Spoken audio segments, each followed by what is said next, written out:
The gospel reading today shows us the meaning of greatness, and that is willingness to embrace suffering and death in all service of God and the needy.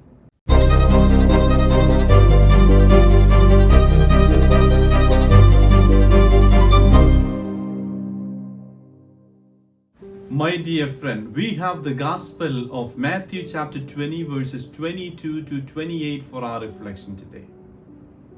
What does it take to be a hero, and what does it take to be a saint? There are two main characteristics of a hero or a heroine or a saint. The most important trait is selflessness, the willingness to offer one's life to serve others. The other trait is courage, the willingness to risk one's own life to save another.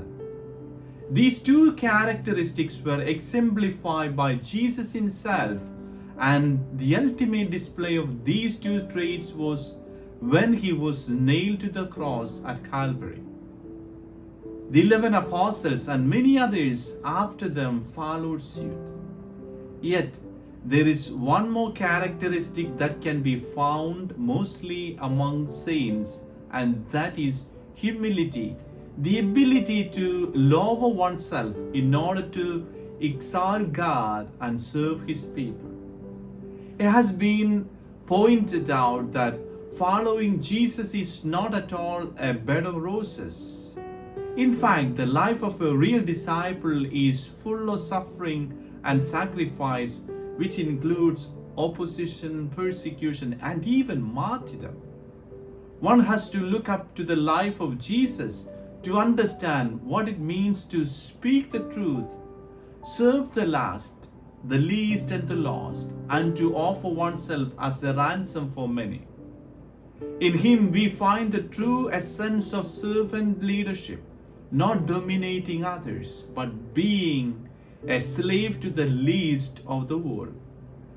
The gospel reading today shows us the meaning of greatness, and that is willingness to embrace suffering and death in all service of God and the needy.